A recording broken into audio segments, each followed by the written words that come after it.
STA TV, media syiar Islam. Bismillahirrahmanirrahim. Alhamdulillah. Alhamdulillah hamdan katsira tayyiban mubarakan fih. Mubarakan alaih. Kama yuhibbu rabbuna wa yarda. Asyhadu an la ilaha illallah wahdahu la syarika lah. Iqraran bihi wa tauhida. Wa usalli wa usallim ala nabiyina al-karim Muhammadin wa ala alihi wa ashabihi wa man tabi'hum bi ihsanin ila yaumiddin.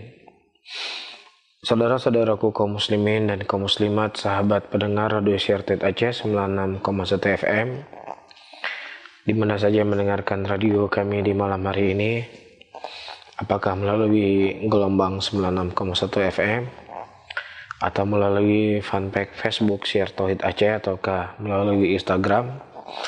Mudah-mudahan pertemuan kita di malam hari ini adalah pertemuan yang dicintai dan diridhai oleh Allah Subhanahu wa taala.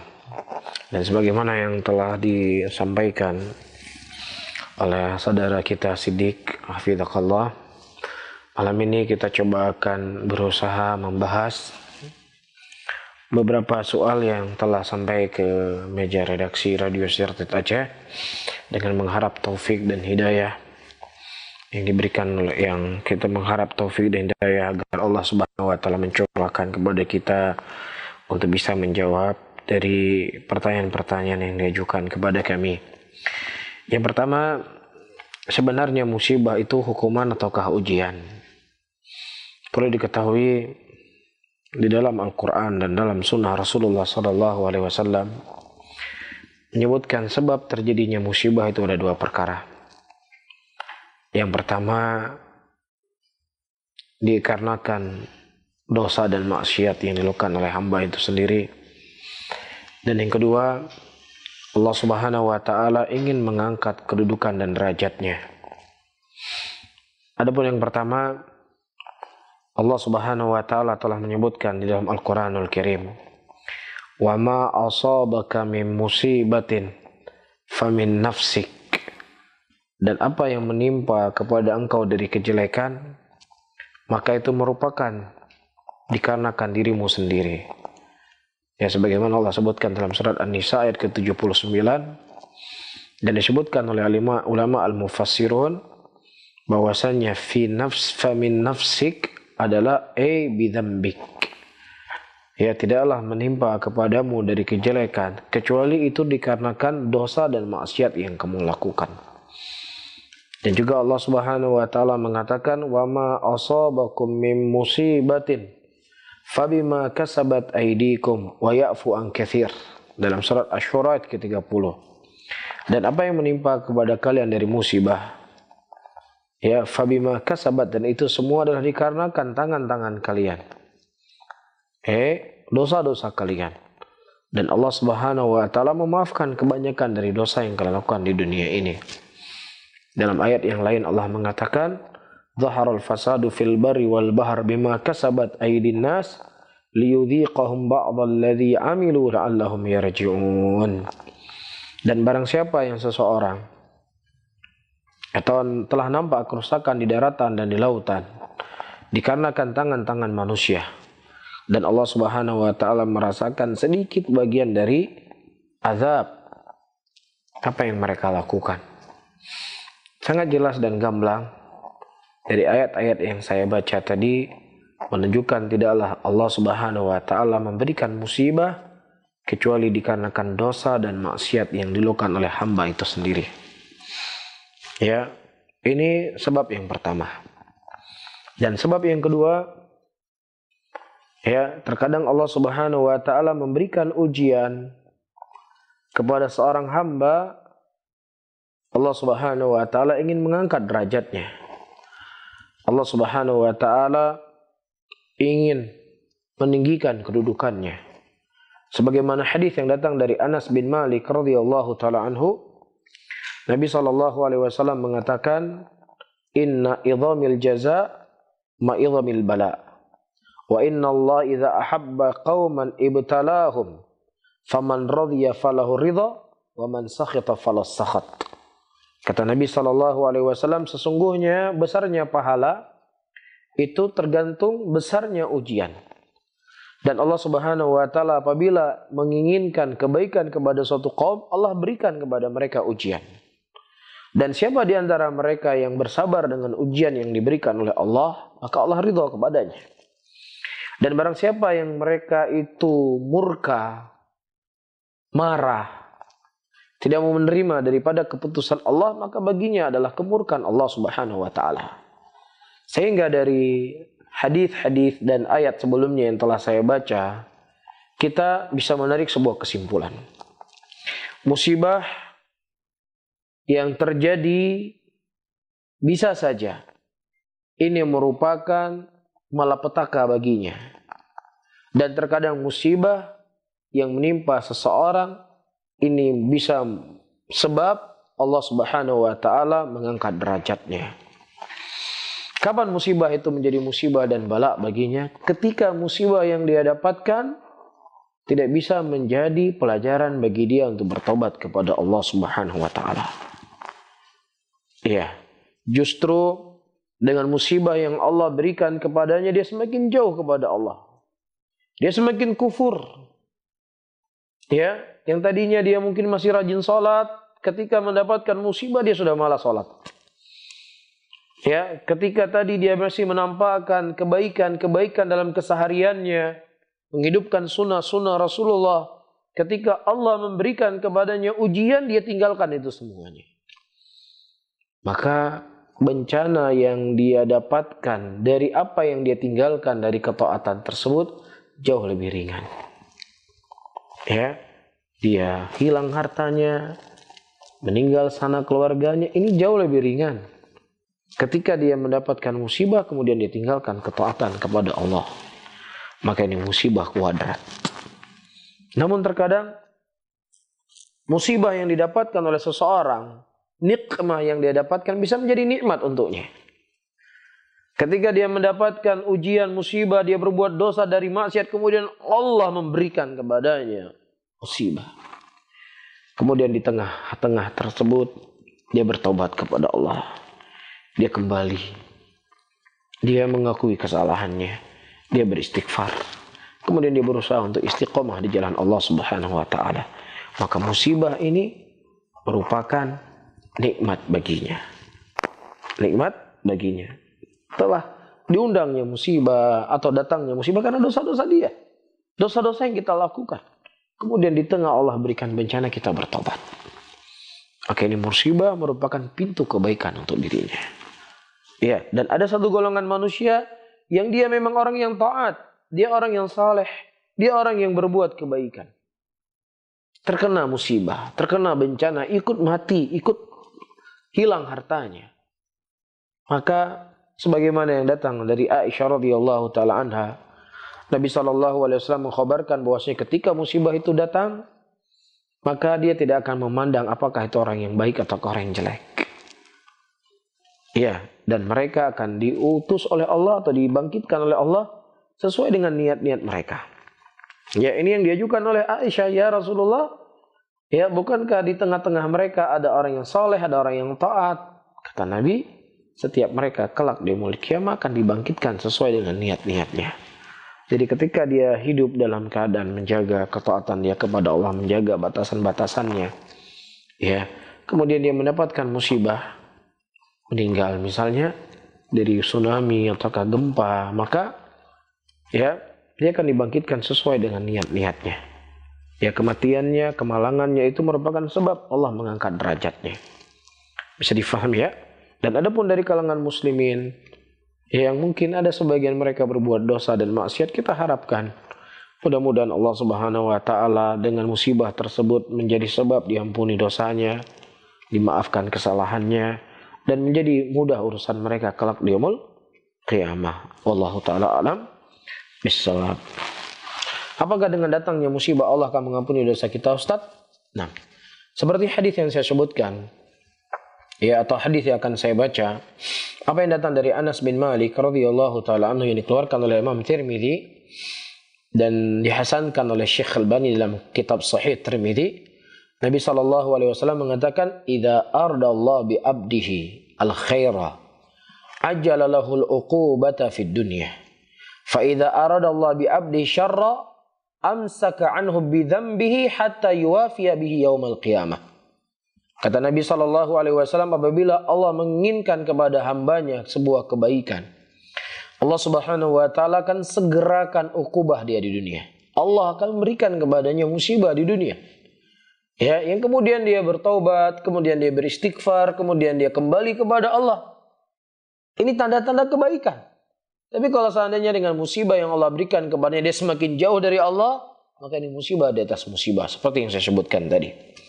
Dan apabila Allah Subhanahu wa taala menginginkan kebaikan, kejelekan kepada seorang hamba, Allah akan menahan maksiat yang dia lakukan. Semakin kencang maksiatnya, semakin subur hidupnya. Semakin kencang maksiatnya, semakin tinggi pendapatan daerah tersebut. Nggak pernah gempa, nggak pernah terjadi tsunami, aman. Padahal di situ banyak kesyirikan. Padahal di situ banyak maksiat. Ya, mungkin orang kan berpikir, di Indonesia ini kan yang paling banyak ya orang yang melakukan dosa dan maksiat kan di mana? Di Indonesia ini? Mungkin di Bali, mungkin. Kenapa Bali nggak pernah dapat musibah? Kenapa di Aceh yang banyak yang kebanyakan di sini adalah muslimin justru sering gempa? Iya. Nah, ini hadis. Rasulullah sallallahu alaihi wasallam menyebutkan ribuan tahun yang lalu. Terkadang Allah Subhanahu wa taala ketika menginginkan kejelekan kepada seorang hambanya, Allah akan tahan ya musibah dari maksiat yang dia lakukan. Allah nggak berikan kepadanya musibah. Ya, sampai nanti di yaumul qiyamah dia akan dihisab. Dan sebagaimana yang telah kita sebutkan sering dalam pengajian, falamma nasu ma dzukiru bih fatahna alaihim abwaaba kulli syai'in hatta idza farighu bima utu akhadnahum baghtatan fa idza hum mublisun. Dan ketika mereka lupa apa yang Allah ingatkan, ya di tengah kelupaan mereka, disitulah Allah Subhanahu wa taala membuka kepadanya segala pintu kemudahan dari langit dan dari bumi. Sampai-sampai mereka merasa bangga dengan apa yang mereka punya. Lihat nih, negeri kami nggak pernah bencana. Lihat ini, kami nggak pernah dapat musibah. Lihat kami selalu makmur, kaya raya. Ya, kalian udah ngaku Islam sebentar gempa, bencana, tsunami, miskin, melarat. Katanya agama kalian agama yang paling baik. Subhanallah. Apa yang mereka ucapkan telah disebutkan dalam Al-Quran. Hatta idza farihu bima utu. Sampai mereka merasa bangga apa yang diberikan. Kemudian ingat kata Allah, akhadnahum baghtatan fa idzahum mublisun, dan kami datangkan kepada mereka bencana tiba-tiba. Ya, apakah mereka dimatikan oleh Allah? Di situ dia baru sadar. Di situ dia baru terperangah. Ya, kehidupan dunia itu ternyata menipu dirinya. Dalam hadis yang lain, dalam sebuah hadis Rasulullah mengatakan, apabila engkau melihat orang-orang dipermudah segala kemudahan bersama dengan itu dia berbuat dosa dan maksiat, ketahuilah bahwasanya itu merupakan istidraj dari Allah Subhanahu wa taala. Bisa difahami ya? Jadi kalau seandainya ada orang kafir, dia diuji, dia dicoba, ini mengangkat derajatnya, tidak. Yang diangkat derajatnya adalah orang-orang yang beriman dan bertakwa dari musibah yang Allah berikan kepadanya. Adapun orang kafir, ya kemudian Allah memberikan ujian dan musibah baginya, ini merupakan awal ujian yang sangat ringan yang dia dapatkan, yang dia rasakan. Yang setelahnya dia akan mendapatkan musibah yang lebih besar daripada itu semuanya. Nah, nasallallahu salamata wal afiyah. Ustaz, apakah orang meninggal karena musibah bencana alam seperti meninggal karena terkena reruntuhan bangunan dan juga meninggal karena tsunami tergolong ke dalam orang yang mati syahid, Ustaz? Dan apakah juga mayatnya perlu dimandikan? Masya Allah. Pertanyaan yang sangat bagus sekali. Ya, syahid itu dibagi menjadi dua. Yang pertama syahid di dunia dan di akhirat. Ya, apa itu maksudnya syahid di dunia dan akhirat? Yaitu orang-orang yang mereka gugur berperang di jalan Allah Subhanahu wa taala. Ya, tentunya dengan perang yang syar'i, dengan jihad yang syar'i. Dia mati di medan pertempuran. Maka orang ini adalah mati syahid dunia dan akhirat. Orang ini tidak tidak dimandikan, tidak dikafankan. Dia dikubur bagaimana keadaan dan kondisi ketika dia mati. Dan kelak di yaumul qiyamah dia akan dibangkitkan oleh Allah Subhanahu wa taala sebagaimana dalam keadaan dia meninggal dan darahnya itu akan bau misik. Dan orang-orang yang mati syahid, yang mereka mendapatkan kemuliaan dan keutamaan di sisi Allah, disebutkan dalam hadis mereka bercita-cita, berharap supaya dihidupkan kembali oleh Allah, kemudian berperang, kemudian mati, kemudian dihidupkan lagi, kemudian berperang, mati, kemudian diminta dihidupkan lagi. Karena mereka mendapatkan kemuliaan yang sangat besar di sisi Allah yang mati syahid dunia dan akhirat. Allah mengatakan dalam Al-Quranul Karim, وَلَا تَحْسَبَنَّ الَّذِينَ قُوتِلُوا فِي سَبِيلِ اللَّهِ أَمْوَاتٌ بَلْ أَحْيَاءٌ عِندَ رَبِّهِمْ يُرْزَقُونَ. Dan janganlah engkau menyangka bahwasanya orang-orang yang mati di jalan Allah itu mereka mati. Tidak, mereka hidup. Mereka hidup dalam barzakhiyah mereka.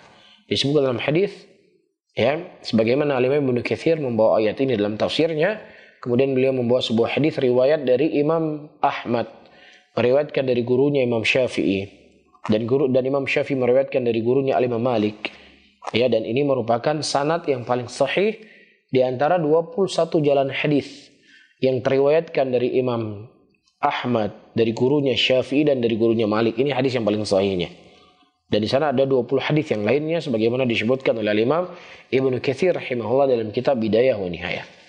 Dari Abdurrahman bin Ka'ab bin Malik dan dari Ka'ab bin Malik. Apa hadisnya? Rasulullah sallallahu alaihi wasallam mengatakan, inna arwah syuhada, bahwasanya ruhnya para syuhada itu berada di parung burung yang berwarna hijau yang berterbangan di bawah arasy Allah Subhanahu wa taala. Ini kepada siapa yang Allah berikan? Kepada orang yang mati syahid dunia dan akhirat yang mereka gugur dalam peperangan. Ya, adapun yang kedua adalah jenis syahid di dunia. Ya, maksudnya jenis syahid di akhirat, tidak di dunia. Apa maksudnya? Dia mendapatkan pahala syahid nanti di akhirat. Adapun di dunia dia tidak dihukumi sebagai syahid dalam arti kata dia tetap dimandikan, dia tetap dikafankan, dia tetap disolatkan. Siapa mereka?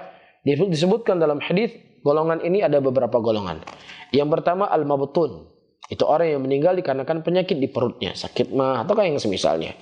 Yang kedua al-ghariq, orang yang mati karena tenggelam.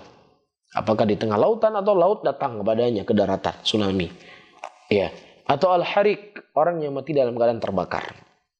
Iya, atau orang yang sakit datal jambi, yaitu seperti penyakit paru-paru.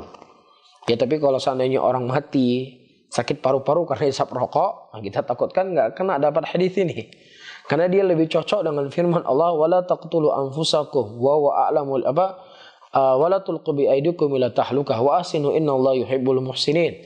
Jangan kau mencampakkan dirimu dalam kehancuran, berbuat baiklah pada dirimu sendiri, sesungguhnya Allah mencintai orang-orang yang berbuat baik. Ya, jangan jadi orang berdalilkan, wah ini saya hisap rokok, penyakit paru-paru, kanker, saya dapat pahala syahid. Tidak, kamu dapat ayat yang Allah menyebutkan kamu telah membunuh dirimu. Dan Nabi SAW mengatakan, la darar wa la dirar. Jangan kamu mudaratkan dirimu dan jangan memudaratkan orang lain. Iya, dan pabrik rokok sudah mengatakan rokok ini bisa membunuhmu, dan perokok pasif itu juga jauh lebih berbahaya daripada perokok aktif. Dan Rasulullah mengatakan la darar wa la dirar. Jangan kamu memudaratkan dirimu dan jangan memudaratkan orang lain. Namun terkadang ada orang mengatakan lo mencukupi rokok icah oleh. Ya, menzahana kopi rokok hanju ku syarah kitab.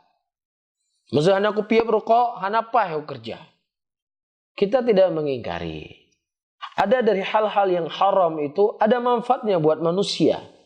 Bukankah ketika Allah Subhanahu wa taala menyebutkan tentang khamar wa manafi'un linnas? Ada manfaat yang didapatkan oleh manusia. Ada. Kita tidak mengingkarinya. Tetapi mudaratnya itu jauh lebih besar. Sehingga sudah menjadi kaidah dalam agama kita. Apa saja yang mudaratnya itu jauh lebih besar daripada manfaatnya, syariat datang mengharamkan perkara tersebut. Ya, memang betul. Apalagi dengan sugesti. Sudah menjadi kebiasaan. Ya, orang kalau dia ya nggak gibahin orang, nggak ngomongin orang, hanya mengaule, hanya mengabadan orang. Ya, karena ini sudah membekas pada dirinya. Ini sudah menjiwai dirinya. Sehingga terkadang kalau dia tidak berbuat dosa dan maksiat nggak tenang dia. Jadi ini bukan dalil menunjukkan bolehnya orang hisap rokok. Ya, seperti yang saya sebutkan tadi, ada manfaatnya. Ya, ada manfaatnya. Wa manafi'ul linnas, tapi mudaratnya itu jauh lebih besar. Ya, tapi di sini orang yang sakit paru-paru bukan karena apa? Bukan karena isap rokok dan lain sebagainya. Ya, tapi kalau seandainya ada orang pulang dari diskotik terus dia mabuk-mabukan. Ya, karena dia mabuk-mabukan, dia bawa mobil, kecelakaan, mati dia. Mati syahid. Ya enggak lah. Ya enggak. Dia pertama sudah dengan sengaja menghilangkan akalnya. Sengaja enggak dia? Sengaja. Ini hal yang haram atau tidak? Hal yang haram. Kemudian dia nyetir mobil. Secara kaidah, orang yang mabuk itu boleh nyetir mobil atau tidak? Tidak boleh nyetir mobil. Dia tahu bahwasanya ketika dia nyetir mobil dalam keadaan mabuk, ini bisa memberikan mudarat untuk dirinya. Makanya sebagian para ulama mereka berfatwa, di antaranya Syekh Ibnu Utsaimin, orang yang mereka membawa kendaraan di atas batas yang telah ditentukan. Ya, 80 km per jam, dia bawa 170 km per jam, dia tabrak anak orang. Ini menyerupai pembunuhan dengan sengaja. Karena di luar batasan yang telah diatur. Tapi begitu juga, ya kalau seandainya dia tabrak, meninggal, ya dia sudah ikut aturan dan lain sebagainya, insya Allah dia dapat pahala syahid. Ini mabuk. Ya, udah tahu mabuk ini akan bisa memberikan mudarat ketika dia berkendara, tetap dia bawa mobil.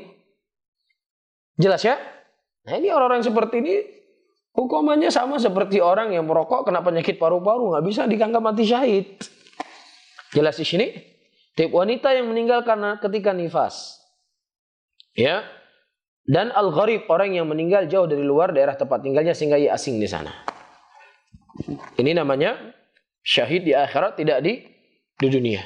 Ya, mereka tetap dimandikan, tetap disolatkan, tetap dikafankan. Sebagaimana mati yang lainnya, tapi dia masih syahid ibaratnya di akhirat mendapatkan pahala yang banyak di sisi Allah. Tapi kemudian saudara-saudaraku muslimin dan muslimat, sahabat pendengar Radio Siar Tauhid Aceh 96,1 FM. Soal selanjutnya, apa hukumnya? Bolehkah sholat di masjid berseberangan dengan kuburan? Baik. Datang beberapa hadis dari Nabi sallallahu alaihi wasallam, ya, larangan untuk sholat di kuburan. Yang pertama, hadis yang datang dari riwayat Tirmidzi dan juga Ibnu Majah dan disahihkan oleh Syekh Albani rahimahullah.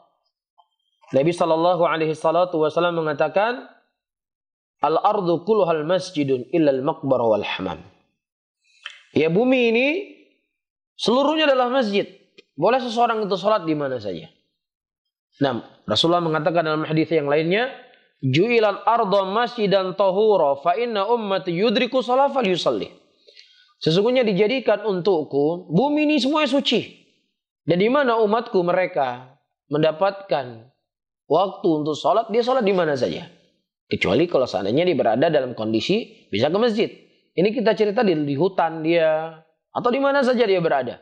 Yang tidak bisa dia melangkah ke masjid karena jarak tidak ada di tengah hutan. Maka tetap dia bisa salat di situ. Kecuali Rasulullah mengatakan kuburan dan apa? Dan toilet. Kuburan dan toilet itu tidak boleh untuk dijadikan sebagai tempat sholat. Dan Nabi SAW menyebutkan juga hadis yang diriwayatkan oleh Bukhari dan Imam Muslim dalam sahih keduanya. Nabi SAW mengatakan, la'anallahu al-yahuda wan nasara ittakhadhu qubur anbiya'ihim masajid. Allah melaknat orang-orang Yahudi dan melaknat orang-orang Nasrani ketika menjadikan kuburan-kuburan Nabi mereka sebagai masjid. Dan juga datang hadis dari Marthad Al-Annawi, Nabi SAW menyebutkan, ya, la tajlisu alal qubur wa la tusallu ilaiha. Jangan engkau duduk di atas kuburan dan jangan pula engkau salat menghadap ke kuburan. Dan hadis ini diriwayatkan oleh Al-Imam Muslim rahimahullahu taala. Iya. Dari sekian hadis-hadis yang saya sebutkan, jelas bagi kita tidak boleh seseorang itu salat, ya, di perkuburanan. Tapi yang ditanya di sini, Apakah boleh seseorang sholat di masjid yang bersebelahan dengan kuburan? Di sini terjadi perselisihan pendapat di kalangan para ulama Islam. Sebagian para ulama Islam mereka mengatakan dinding masjid itu sudah cukup pemisah antara kuburan dengan masjid. Bisa difahami ya? Dinding masjid itu sudah cukup pemisah antara kuburan dengan masjid. Ya, sebagaimana disebutkan dari Syekhul Islam Ibnu Taimiyah rahimahullahu taala, beliau mengatakan bahwasanya masjid Nabi sallallahu alaihi salatu atau kuburan Nabi sallallahu alaihi salatu wasallam pada waktu itu berada di pinggir masjid. Kan rumah Rasulullah sallallahu alaihi wasallam itu pas di pinggir masjid.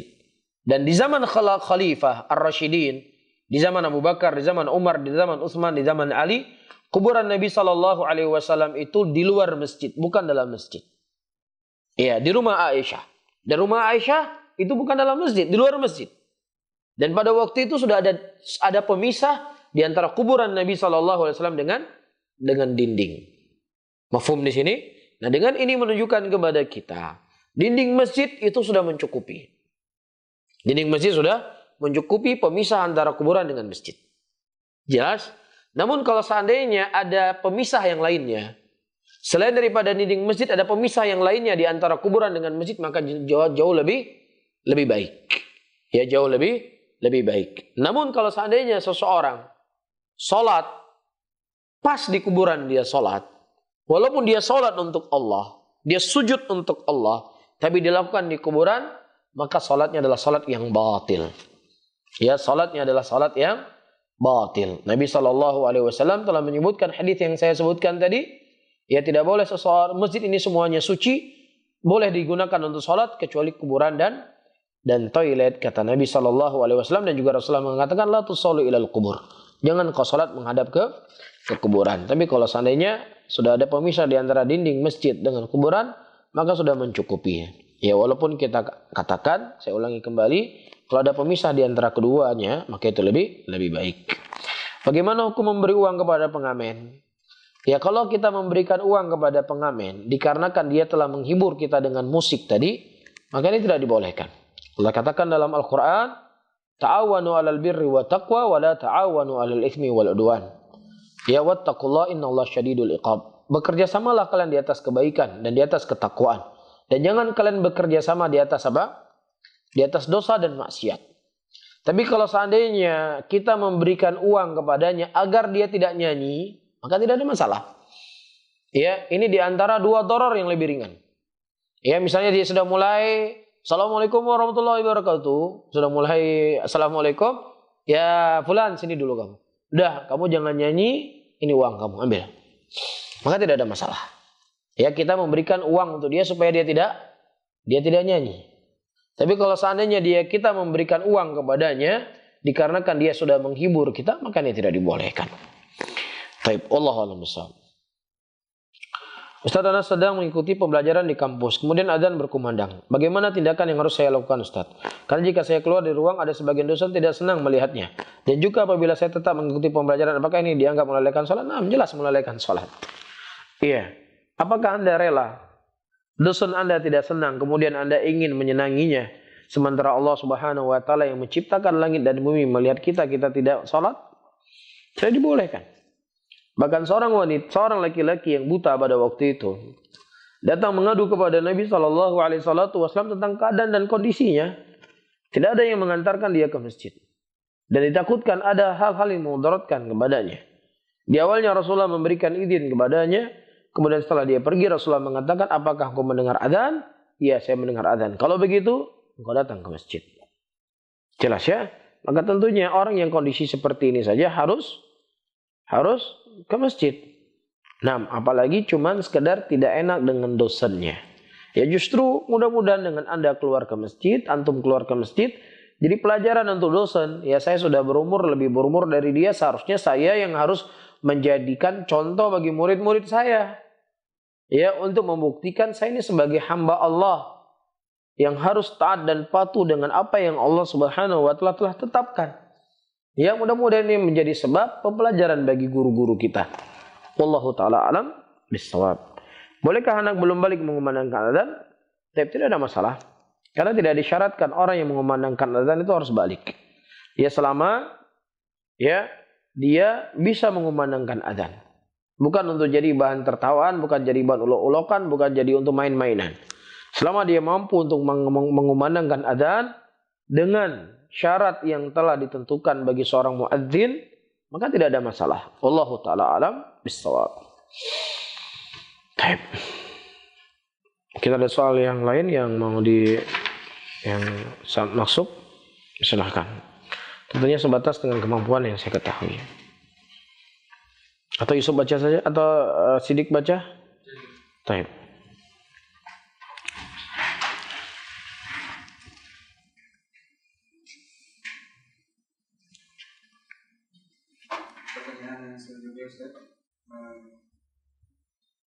Kami tidak membangun dan meninggikan kuburan keramat orang solihah. Akan tetapi kami hanya membuat kelambu dan menggantungkan kain-kain putih saja untuk menandakan itu bahwa kuburan keramat orang soleh. Apakah ini boleh, Ustaz? Bahwa ada ibu-ibu yang dimuliakan oleh Allah Subhanahu wa taala, untuk apa ditandakan itu kuburan keramat?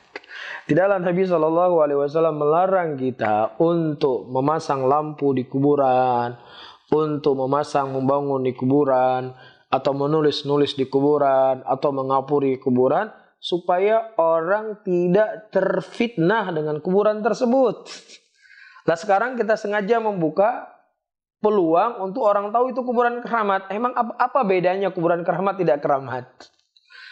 Ya, ini adalah hal yang tidak dibolehkan, tidak dibenarkan.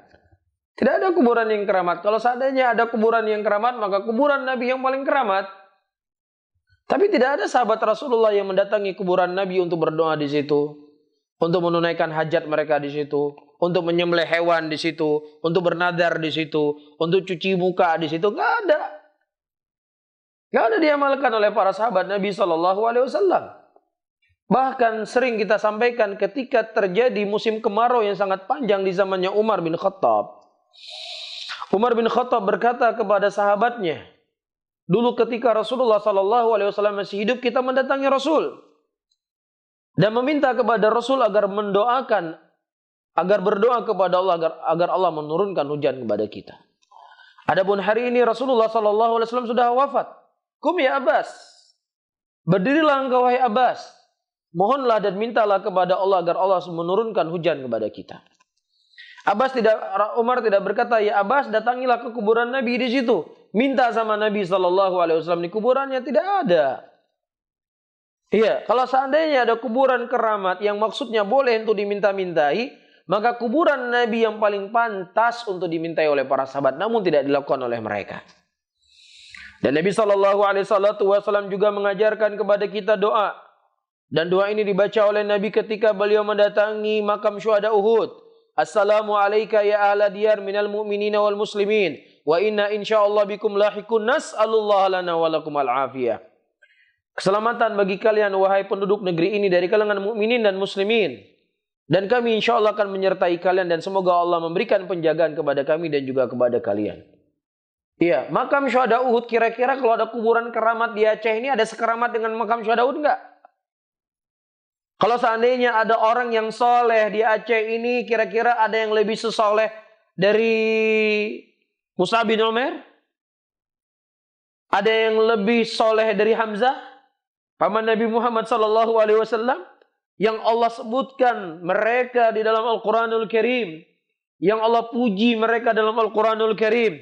وَلَا تَحْسَبَنَّ الَّذِينَ قُتِلُوا فِي سَبِيلِ اللَّهِ أَمْوَاتٌ بَلْ أَحْيَاءٌ عِندَ رَبِّهِمْ يُرْزَقُونَ. Jangan kalian pernah menyangka bahwasanya orang-orang yang mati di jalan Allah mereka itu mati. Tidak, mereka hidup. Mereka diberikan rezeki oleh Allah Subhanahu wa taala. Ini kemuliaan dan keutamaan mereka mati syahid, berjihad bersama Rasul, membela agama Allah, membela Rasulullah, meninggal. Tapi masih membutuhkan doa. Masih didoakan. Nah, bagaimana lagi kuburan-kuburan yang ada di sini?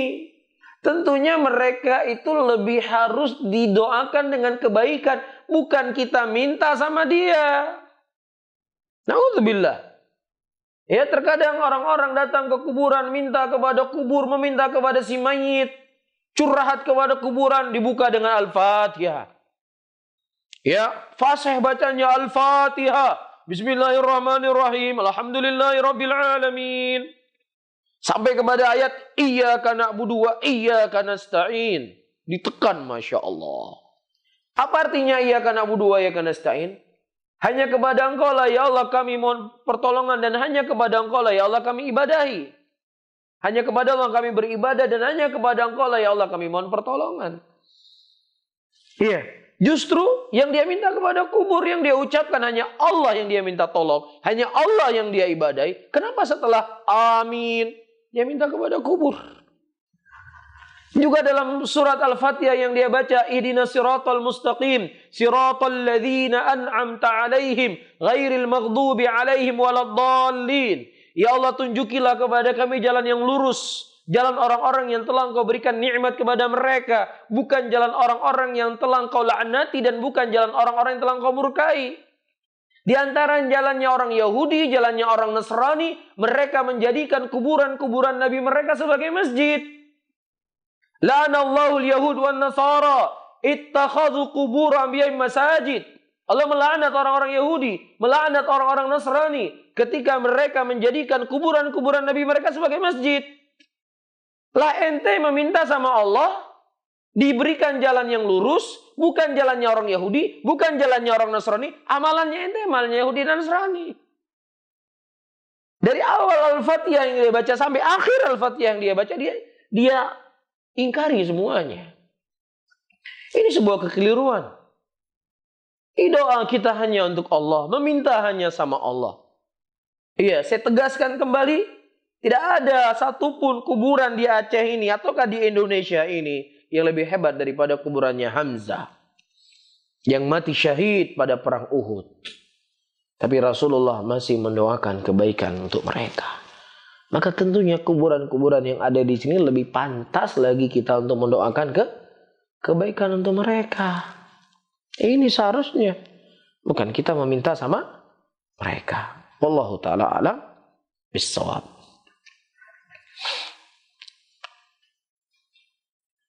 Pertanyaan yang selanjutnya, Ustaz. Saya mau tanya apa yang dimaksud dengan beda akidah. Saya juga pernah dengar ada yang berpisah karena beda akidah. Bagaimana itu maksudnya, Ustaz? Taib akidah adalah sebuah keyakinan yang mungkin sering diibaratkan adalah perkara usul dalam agama. Iya, perkara yang pondasi dalam agama. Yang kita tidak boleh ya warna-warni dalam masalah ini. Dalam masalah usul, para perkara pondasi dalam agama itu harus jelas. Ya, yang hak-hak dan batil-batil. Dan ini yang dipraktekkan oleh sahabat Rasulullah SAW dan para ulama yang datang setelahnya. Datang orang-orang pada waktu itu ingin bertemu dengan salah seorang dari sahabat Nabi SAW. Bertemulah mereka dengan Abdullah bin Umar. Kemudian dia menceritakan ada seorang laki-laki yang bernama Al-Ma'bad Al-Juhani. Dia meyakini bahwasannya Allah tidak mengetahui apa yang dilakukan oleh seorang hamba kecuali setelah hamba itu melakukannya. Ini menyelisih akidah Ahlussunnah. Ini menyelisih aqidatus salaf. Ini menyelisih akidah apa yang telah diajarkan oleh Rasul dan para sahabatnya. Bahwasanya Allah Subhanahu wa taala ya'lamu sirrakum wa jarakum wa ya'lamu ma taksibun. Allah Subhanahu wa taala mengetahui apa yang nampak dan apa yang tidak nampak, dan Allah mengetahui apa yang kamu lakukan.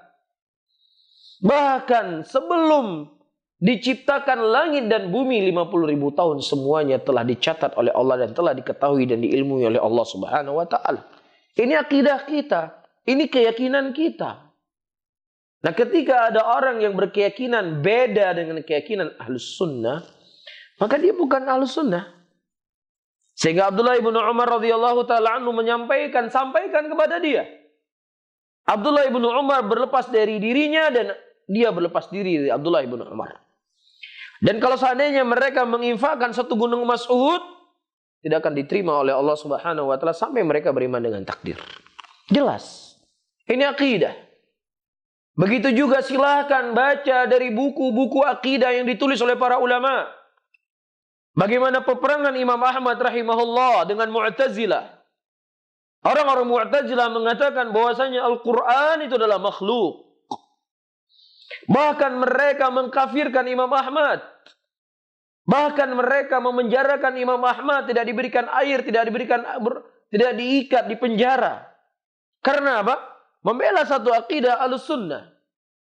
Dan Imam Ahmad rahimahullah tetap dengan pendiriannya walaupun beliau di penjara. Jadi adalah akidah yang hak dengan akidah yang batil. Banyak sekali ayat-ayat Al-Quran yang menunjukkan bahwasannya Al-Quran itu bukan makhluk. Al-Quran adalah kalam Allah. Allah Subhanahu wa taala mengatakan, ya, in ahadun minal musyrikin istajaraka fa'ajirhu hatta yasma' kalam Allah.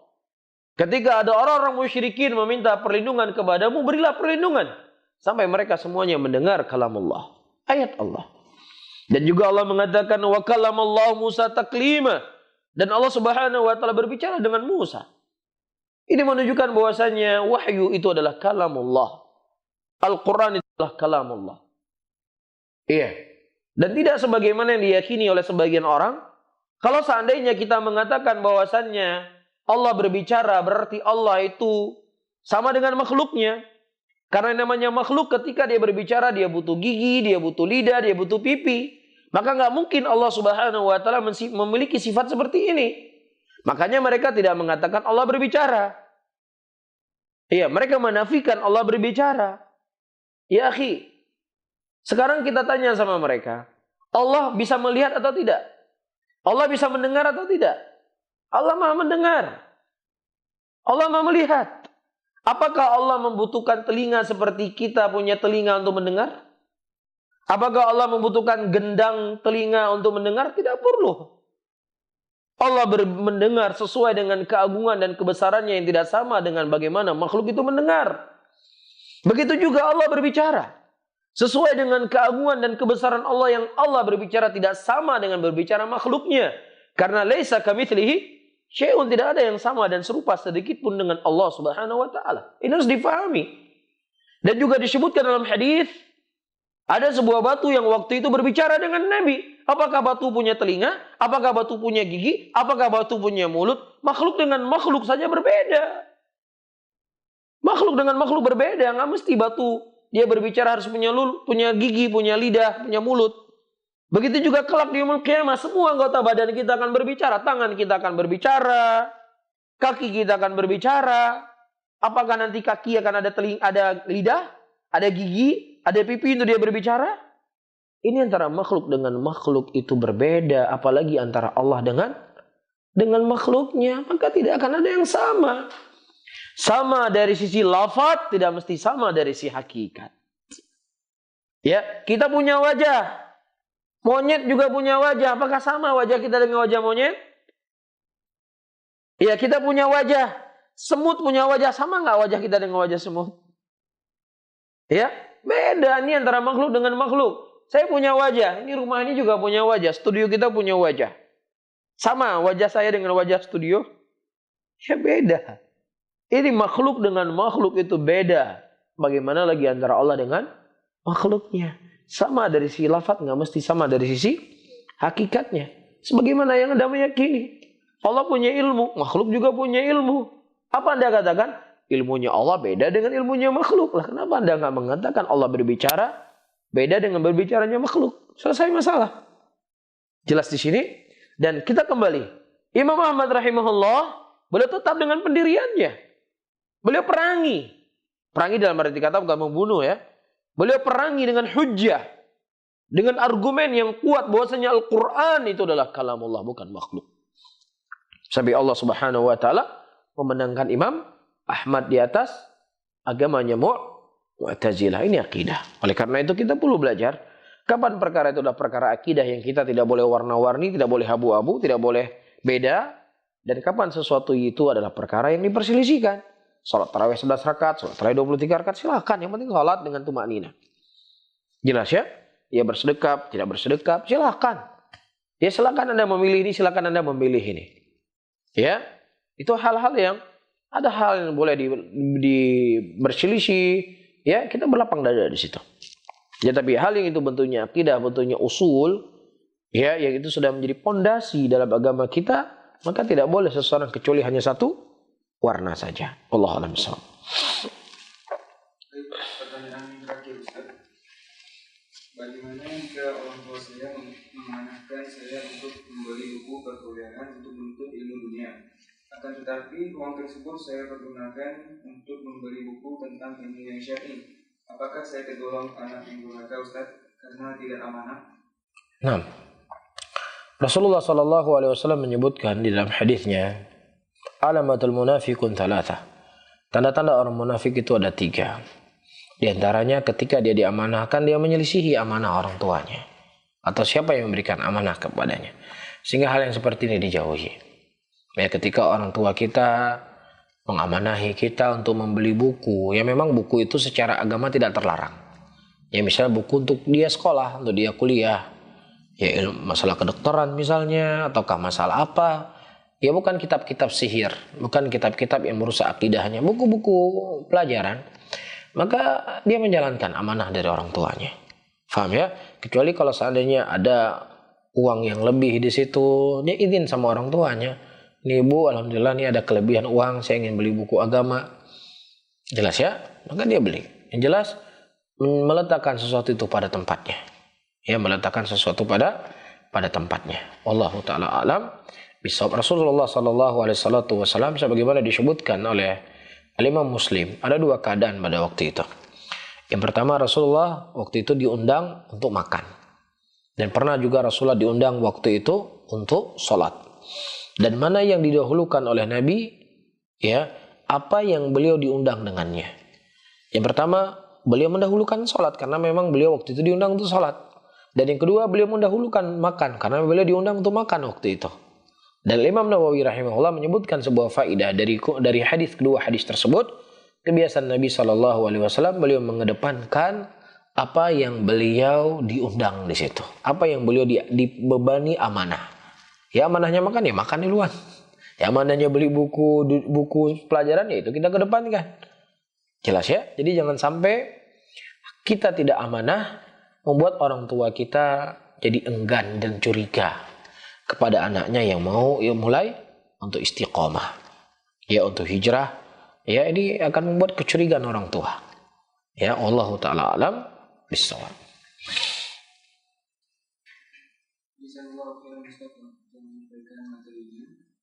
Alhamdulillah, sahabat sekalian, telah kita dengarkan bersama-sama materi yang telah disampaikan oleh guru kita dan Ustaz Haris Abu Fatih. Semoga bermanfaat bagi kita semuanya.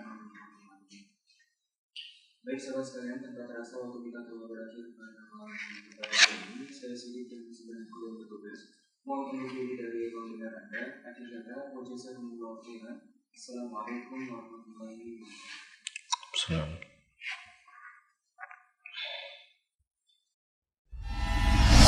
STA TV Media Syiar Islam.